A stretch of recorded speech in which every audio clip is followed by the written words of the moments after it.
आप जानते हैं कि किसी भी पब्लिक प्लेस में अपना ओपिनियन देना या फिर अपनी पसंद का रिलीजन फॉलो करना या फिर सिंपली स्कूल जाके पढ़ाई करना किसी भी प्रिविलेज में नहीं आता है। ये कोई ऐसे स्पेशल राइट्स नहीं है, ये बेसिक राइट्स हैं जो हमारा कॉन्स्टिट्यूशन हमें गारंटी करता है। So hi guys, I am Shivika Mehra and आज की वीडियो में हम समझेंगे हमारे फंडामेंटल राइट्स, हमारे मौलिक अधिकार, हमें ये अधिकार किसके द्वारा दिए गए हैं, ये कितने टाइप के होते हैं and lastly towards the end of the video हम ये भी जानेंगे कि अगर इनमें से कोई भी फंडामेंटल राइट, कोई भी मौलिक अधिकार का वायलेशन होता है, कोई भी मौलिक अधिकार ब्रीच किया जाता है, तो कैसे हम कोर्ट ऑफ लॉ में जाके अपना केस दर्ज कर सकते हैं।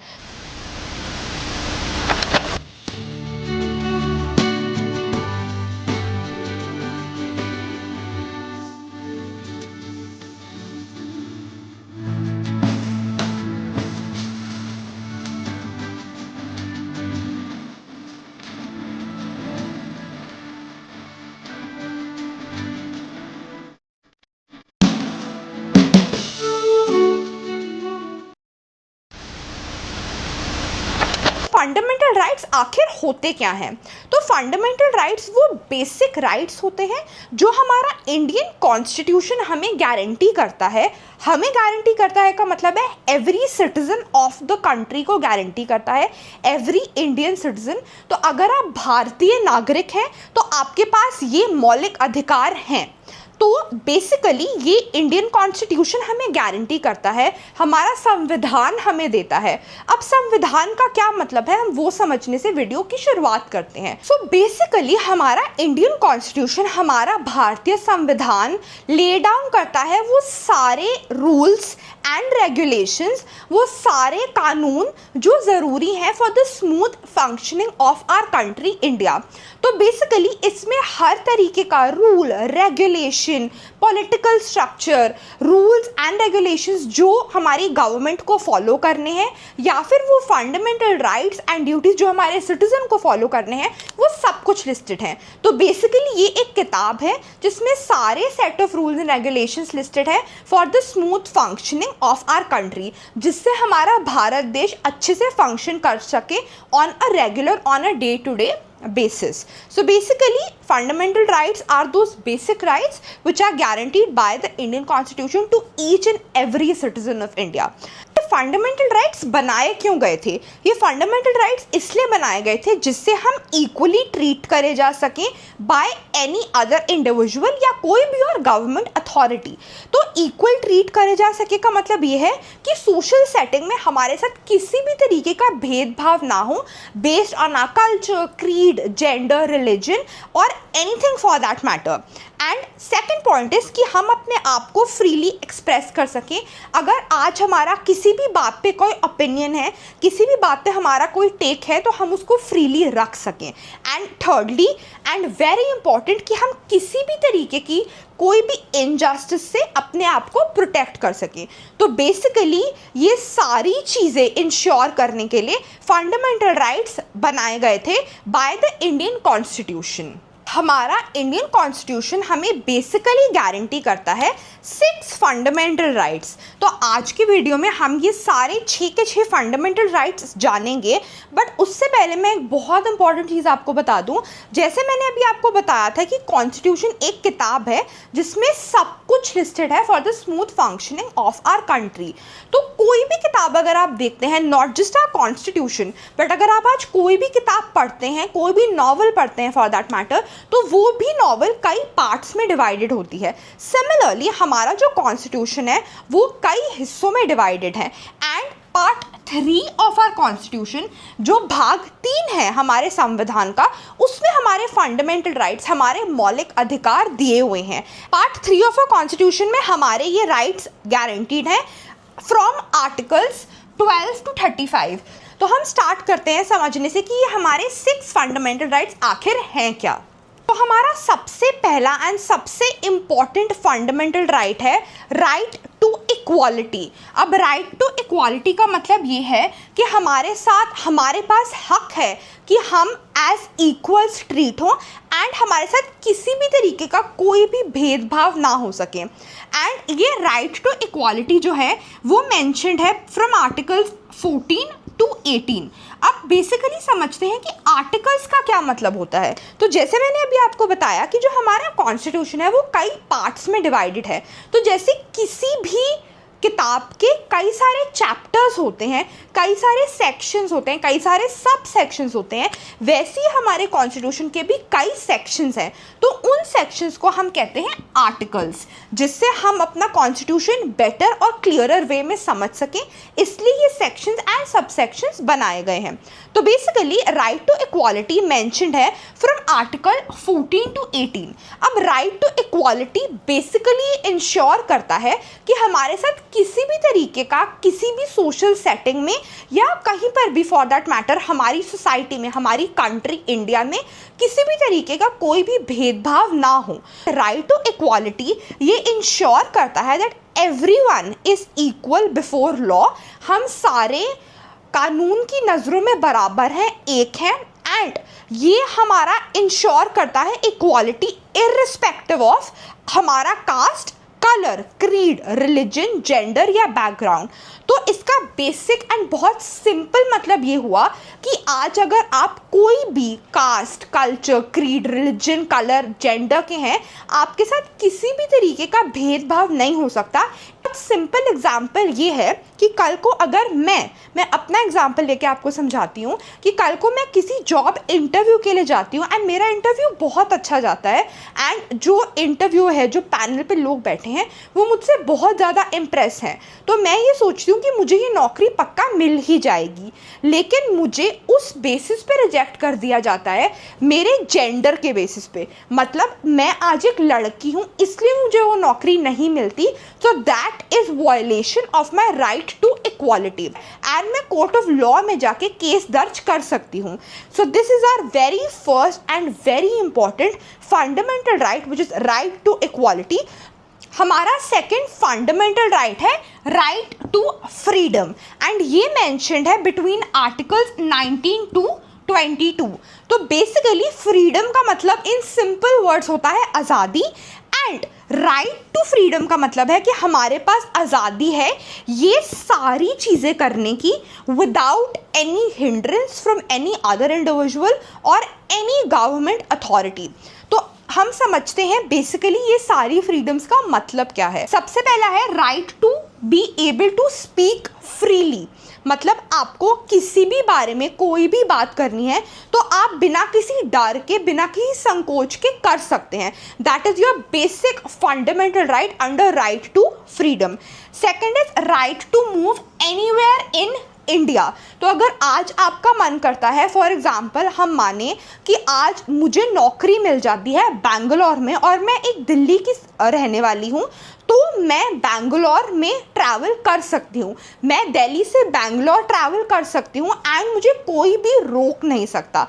अगर वो मुझे रोकने की कोशिश करते हैं तो मेरा राइट टू फ्रीडम ब्रीच होता है एंड मैं उनके अगेंस्ट केस फाइल कर सकती हूँ।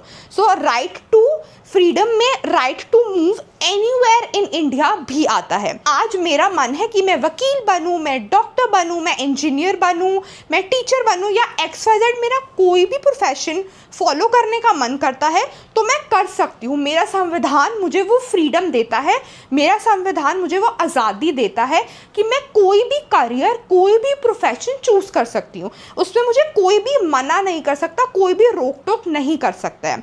Next is right to assemble peacefully.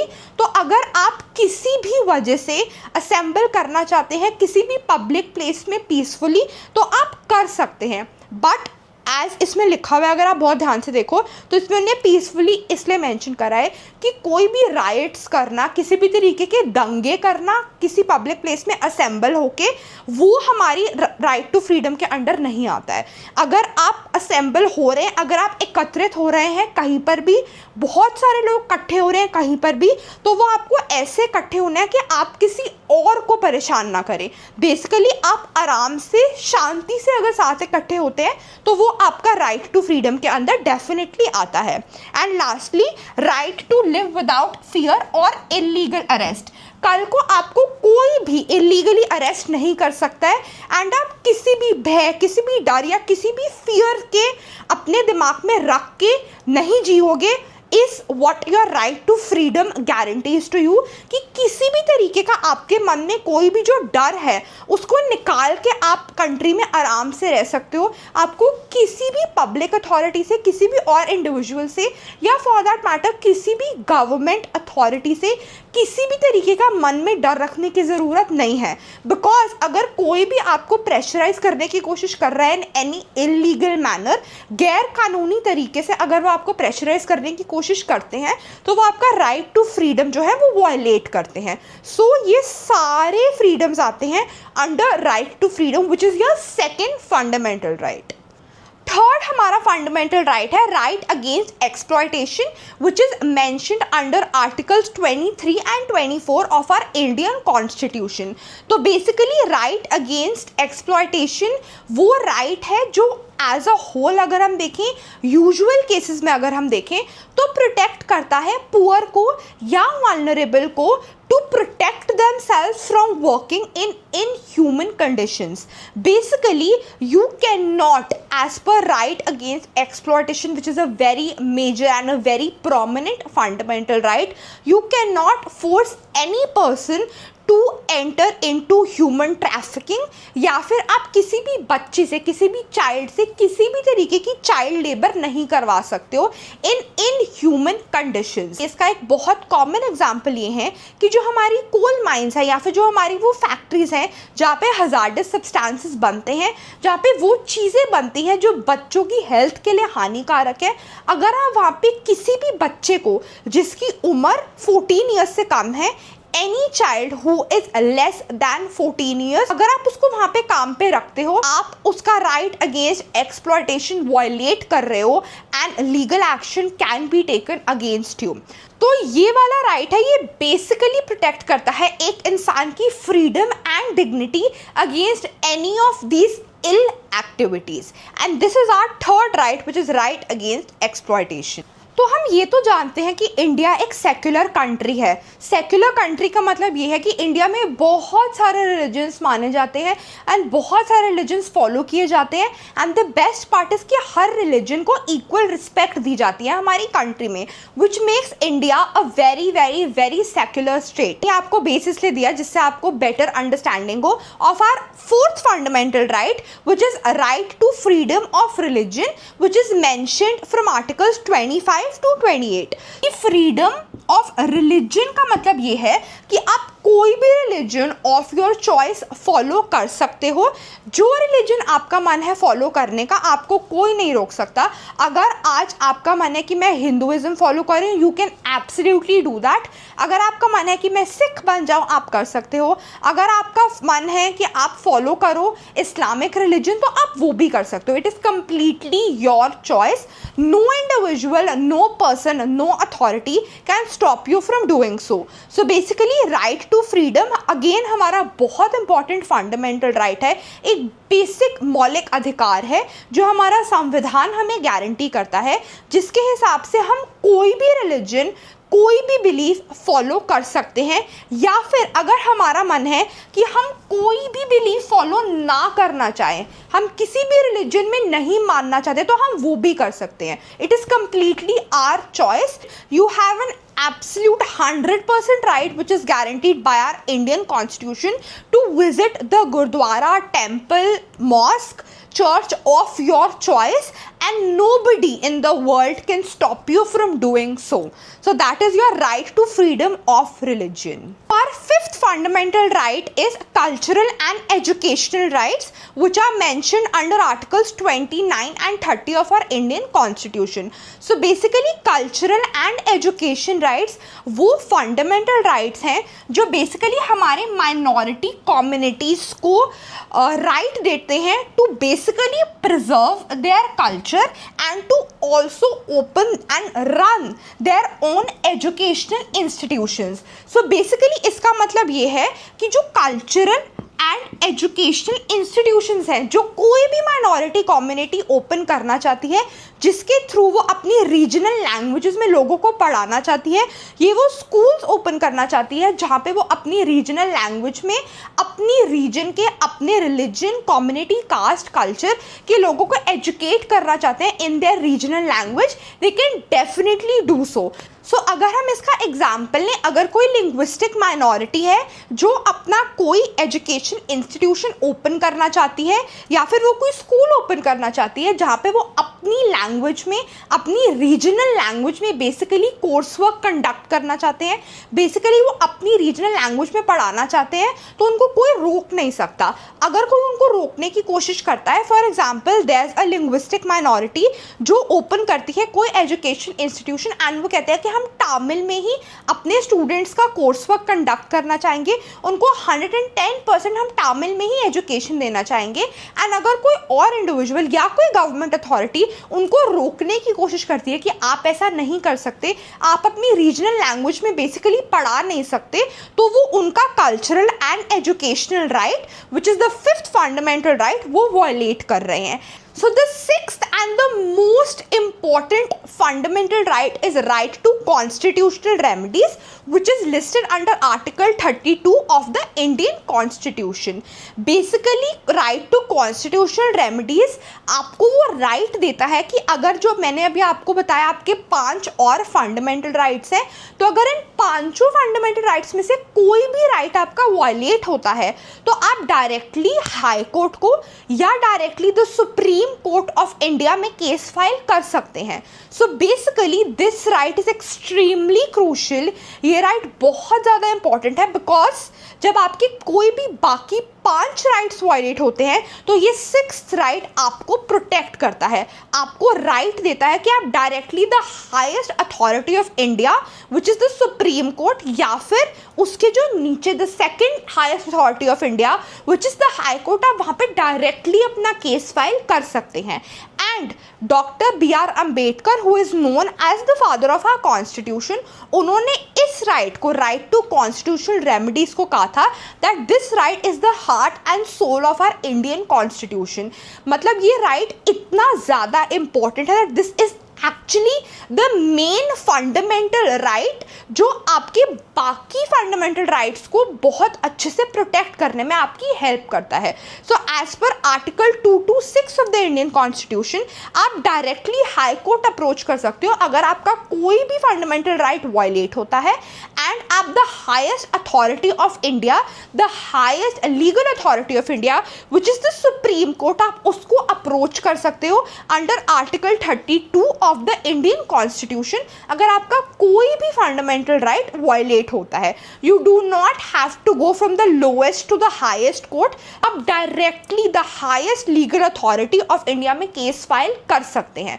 So that is the main reason why right to constitutional remedies is an extremely crucial fundamental right. Before I end this video, I want to tell you guys a very fun fact, which is कि Article 31 of the Indian Constitution, which is right to property, was also a fundamental right. So पहले we had 7 fundamental rights. However, by the 44th amendment, right to property has been removed as a fundamental right, which means कि right to property is no longer a fundamental right. पहले हमारे 7 मौलिक अधिकार हुआ करते थे जिसमें राइट टू प्रॉपर्टी भी हुआ करता था under article 31 of the Indian constitution, but it is no longer a fundamental right. Now it is a legal right under article 300A of the Indian Constitution। इस फन फैक्ट के साथ I will be ending this video.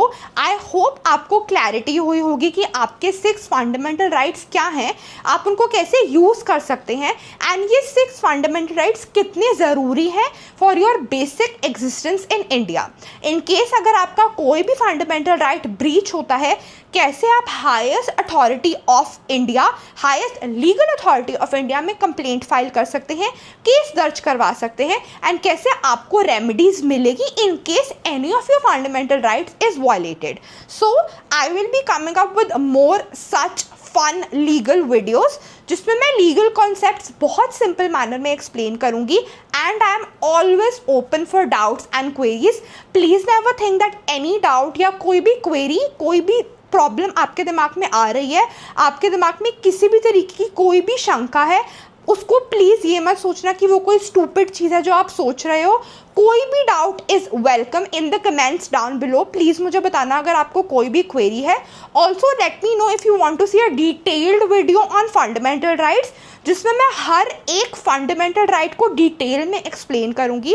अगर आपको उस पर एक video चाहिए तो मैं वो डेफिनेटली बनाऊंगी। Please let me know in the comments down below. Also let me know अगर आप किसी और लीगल टॉपिक को सिंपल मैनर में समझना चाहते हैं, I will be happy to make a video on that as well. Till then please like, share, comment and subscribe, and I'll see you guys super soon in my upcoming videos. Take care of yourselves. Bye bye.